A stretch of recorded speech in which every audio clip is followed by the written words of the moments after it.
नमस्कार दोस्तों, स्वागत है आप सभी का हमारे आज के इस कहानी में। आज आपके लिए लेके आए हैं एक जादुई राजकुमारी की कहानी। चलिए जानते हैं क्या है कहानी। बहुत पुरानी बात है। एक बहुत सुंदर राजकुमारी थी जिसको हर प्रकार का जादू आता था। राजकुमारी बहुत दयालु स्वभाव की थी और वह इंसानों के स्वभाव को बहुत अच्छे से जानती थी, इसलिए वह राज्य छोड़कर जंगलों में रहा करती थी। बचपन से लेकर आज तक उसने लोगों को केवल एक दूसरे का उपयोग करते ही देखा था, इसलिए वह सबसे दूर रहना पसंद करती थी। एक दिन जंगल के पास एक आदमी नदी में डूब रहा था और जोर जोर से बचाने के लिए चिल्ला रहा था। राजकुमारी यह जानती थी अगर वह उसको बचाने जाएगी तो वह इंसान सबको उसके बारे में बता देगा और उसकी जान को खतरा हो जाएगा। पर अपने दयालु स्वभाव के कारण राजकुमारी से रहा नहीं गया और वह उसे डूबते हुए इंसान को बचाने के लिए पानी में कूद गई। राजकुमारी ने देखा उस आदमी का पैर पत्थर में फंस गया है, उसको बिना जादू के नहीं बचाया जा सकता। राजकुमारी ने उनके सामने अपना जादू दिखाया और पत्थर तोड़कर उसको बाहर निकाल लाई। राजकुमारी को जादू करते देख वह आदमी आश्चर्य से बोला, क्या आप वही राजकुमारी हैं जो अपना राज्य छोड़कर जंगल में रहती हो? आप वही हैं जिसके बारे में सभी कहानियां सुनाते हैं? एक राजकुमारी थी जो जादू करना जानती थी और अपने राज्य छोड़कर लापता हो गई। राजकुमारी ने कुछ नहीं कहा और वापस जंगल की ओर जाने लगी। उस व्यक्ति ने राजकुमारी से कहा, मैं आपका धन्यवाद कैसे देख सकता हूँ? आपने मेरी जान बचाई है।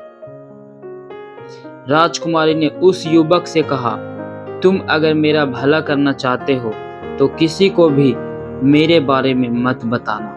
अगर तुम ऐसा करते हो तो तुम्हारा एहसान मुझ पर आजीवन रहेगा। देखते ही देखते बहुत दिन गुजर गया। राजकुमारी फिर जंगल में रहने लगी। तभी उसी राज्य के राजा से एक महात्मा ने कहा, एक राजकुमारी जो जादू विद्या में बहुत निपुण है, वह तुम्हारे ही राज्य में कहीं है। अगर तुम उसे शादी कर लोगे तो पूरे राज्य का भला हो जाएगा। राजा उस महात्मा की बात सुनकर तुरंत राज्य में ऐलान करवा देता है, जो भी उस राजकुमारी के बारे में बताएगा उसको ढेर सारा इनाम दिया जाएगा। जैसे ही वह बात युवक तक पहुंचती है, वो राजा और सैनिक को लेकर उस जंगल में चला जाता है जहां उसको राजकुमारी मिली थी। राजा और सैनिक सभी हथियार लिए उस राजकुमारी के सामने पहुंच जाते हैं।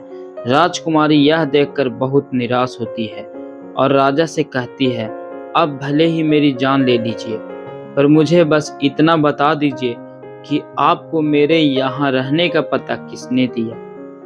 राजा जैसे ही उस युवक की ओर इशारा करते हैं, राजकुमारी उसको देखकर कहती है, चाहे खुद डूब के मर जाना, पर कभी किसी इंसान को मत बचाना। राजकुमारी से पूछता है,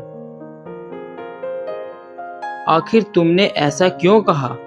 राजकुमारी राजा को बताती है कि मैंने इसकी जान बचाई थी।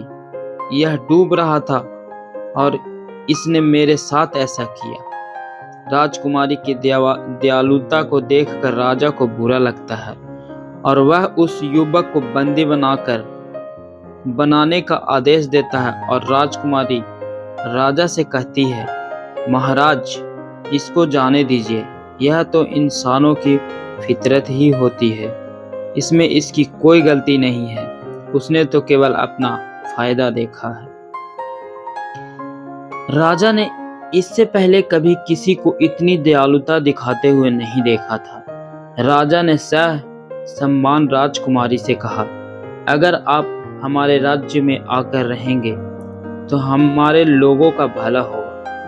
मैं आपसे विनती करता हूँ कि आप मेरे महल में रहें। और आप जैसा कहेंगे वैसा ही होगा।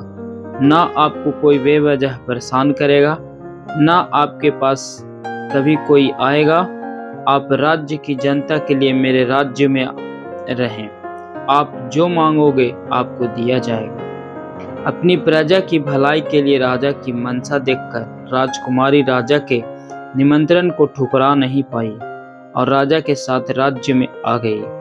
बहुत दिनों महल में रहने के बाद राजकुमारी को यह एहसास हुआ कि राजा एक बहुत ही होनहार और अपनी प्रजा का भला करने वाला है। इस गुणों से राजकुमारी को राजा से प्यार हो गया और उसने राजा से शादी कर ली। दोस्तों, इस कहानी से हमें यह शिक्षा मिलती है कि कोई हमारे साथ कितना भी गलत करे, हमें अपना असली स्वभाव नहीं भूलना चाहिए। अगर कोई अपने गलत काम नहीं छोड़ सकता तो हमें भी अपने अच्छे काम नहीं छोड़ना चाहिए। दोस्तों, आप लोगों को यह छोटी सी प्यारी सी कहानी कैसी लगी कमेंट करके ज़रूर बताएं। अगर अच्छा लगा तो एक लाइक ज़रूर करें, शेयर करें और चैनल को सब्सक्राइब ज़रूर करें। चलिए मिलते हैं और एक नई कहानी के साथ। तब तक के लिए धन्यवाद।